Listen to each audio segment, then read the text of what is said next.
السلام علیکم، میں پاکستان سے ایک ہیلپر ہوں اور میں آپ کو بتانا چاہتی ہوں کہ کس طرح سے مجھے محمد قاسم کے خوابوں کے بارے میں علم ہوا اور کس طرح سے میں نے ان پہ یقین کرنا شروع کیا۔ دراصل مجھے آخر الزماں کے حوالے سے جاننے کا شوق تھا اور اسی حوالے سے میں احادیث کا بھی مطالعہ کیا کرتی تھی اور ڈاکٹر اسرار احمد کے اس ٹاپک پہ میں لیکچر سنا کرتی تھی۔ 2021 میں ایک دن میں امام مہدی کے بارے میں یوٹیوب پر سرچ کر رہی تھی تو مجھے محمد قاسم کا ایک ویڈیو ملا جس کا عنوان تھا اللہ اور محمد صلی اللہ علیہ وسلم میرے خوابوں میں۔ مجھے حیرت ہوئی کہ کون ہے جنہیں اللہ اور اس کے رسول کی زیارت ہو رہی ہے، یہ تو بڑے بزرگوں کو ہوا کرتی تھی۔ اسی تجسس میں نے وہ ویڈیو پلے کی۔ اس ویڈیو میں محمد قاسم کا خواب بیان کیا گیا تھا جس میں وہ کرکٹ اسٹیڈیم میں بچوں کے ساتھ کھیل رہے ہوتے ہیں تو اللہ پاک محمد صلی اللہ علیہ وسلم کو کہتے ہیں کہ آپ ان بچوں میں سے کسی ایک کو چن لیں،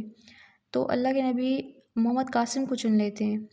تو میں خود سے کہتی ہوں کہ یہ کوئی اسپیشل بندے ہیں جنہیں اللہ کے نبی چن رہے ہیں اور کسی خاص کام کے لیے چنا ہوگا۔ اس لیے میں نے ان کے مزید خواب سننا شروع کیے جو ان کے چینل محمد قاسم پی کے اور محمد قاسم ڈریمز پہ اپلوڈ کیے گئے تھے۔ وہ سن کے مجھے معلوم ہوا کہ ان کو ایک یا دو دفعہ اللہ کے نبی کی زیارت نہیں ہوئی بلکہ انہوں نے 800 سے زائد اس طرح کے خواب دیکھے ہیں۔ نارمل کسی بندے کو زندگی میں ایک یا دو دفعہ اللہ کے نبی کی زیارت ہوتی ہے تو ہم اسے خوش نصیب سمجھتے ہیں، اور ان کے خواب بنیادی طور پر مبشرات تھے جن کے بارے میں اللہ کے نبی نے فرمایا کہ قیامت کے قریب کسی مومن کے خواب کمی جھوٹے ہوں گے اور نبوت سے کچھ باقی نہیں رہا سوائے مبشرات کے۔ مبشرات یعنی کہ وہ خواب جو کسی کو خود کے لیے دکھائے جائیں یا کسی اور کے لیے دکھائے جائیں، اور ایک خواب نبوت کا 46واں حصہ ہوتے ہیں، اور ان کے اکثر خواب قرآن و حدیث میں پہلے سے موجود نشانیوں کی مزید تفصیل تھے۔ میں نے جو ان کے خواب سن کے نتیجہ نکالا وہ یہ تھا کہ ان کے خواب برہمانی ہیں اور اللہ کی طرف سے ہیں۔ اگر وہ شیطان کی طرف سے ہوتے تو شیطان آپ کو یہ نہیں کہتا کہ اللہ کا کثرت سے ذکر کرو اور اللہ کے نبی پر کثرت سے درود شریف پڑھو اور زمین پر عاجزی سے چلو اور اپنے دل کو اللہ کی مخلوق کے لیے صاف رکھو، اور سب سے بڑی بات شیطان آپ کو شرک یا اس کی اقسام سے بچنے کے لیے نہیں کہتا۔ ان کے خوابوں میں جو سب سے زیادہ جس چیز پر زور دیا گیا تھا وہ یہ تھا کہ شرک اور اس کی جدید اقسام سے بچیں اور اسی طرح اللہ کی مدد ہوگی مسلمانوں کے ساتھ۔ تو میں نے شرک کی جدید اقسام کے بارے میں جاننا شروع کیا۔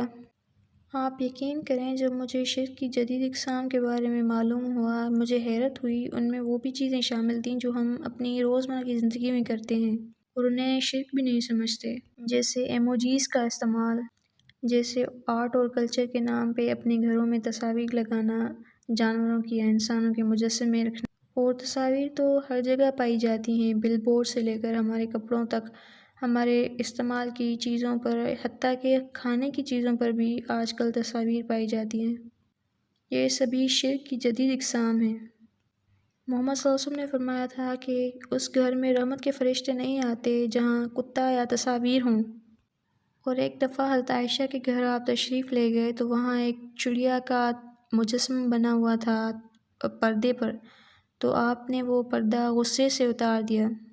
اور اللہ نے فرمایا ہے کہ قیامت کے دن سب سے بڑی سزا مصور کو دی جائے گی، تو سب سے بڑی سزا تو اسی کو دیتے ہیں جس نے سب سے بڑا گناہ کیا ہو، تو مصوری میں ایسا کیا گناہ ہے؟ پھر معلوم ہوا کہ شرک کی جدید قسم ہے، اور آج اگر ہم اپنے گھر میں دیکھیں تو کافی جگہ ہمیں تصاویر نظر آ جائیں گی۔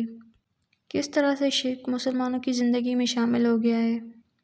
اس لیے اللہ پاک ہر صدی کے بعد ایک مجدد بھیجتے ہیں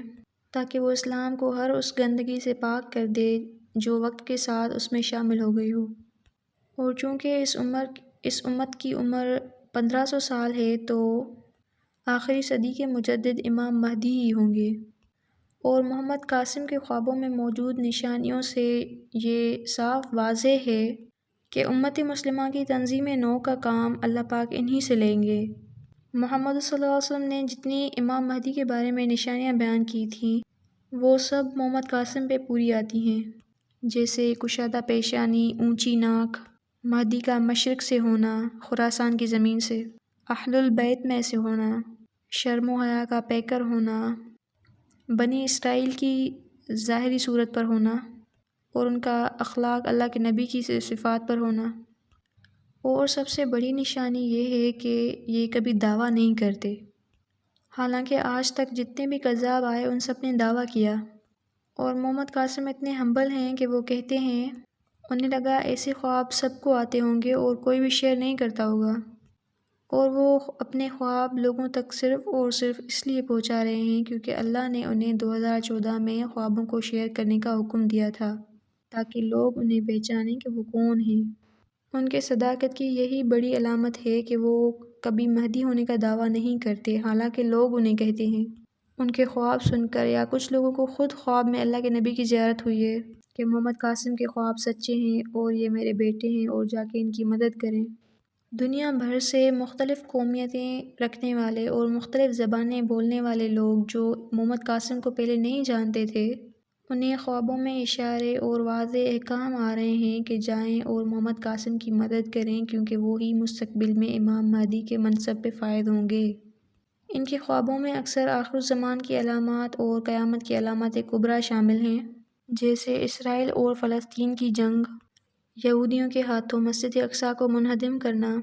مشرق وسطیٰ میں جنگ عظیم سوئم لگنا، اس کے نتیجے میں دھواں یعنی دخان قیامت کی ایک اہم علامات کبریٰ میں سے اس کا پورا ہونا، پھر پاکستان سے شرک کا خاتمہ اور پاکستان کا ترقی کرنا، پاکستان کا غزوہ ہند میں کفار کو شکست دے کر دنیا میں واحد سپر پاور بن جانا، اسلام کا عروج، پھر دجال کا خروج اور عیسیٰ علیہ السلام کا تشریف لانا، یاجوج ماجوج کا نکلنا۔ ان کے کافی خواب پاکستان کے جیو پولیٹیکل سچویشنز کے حساب سے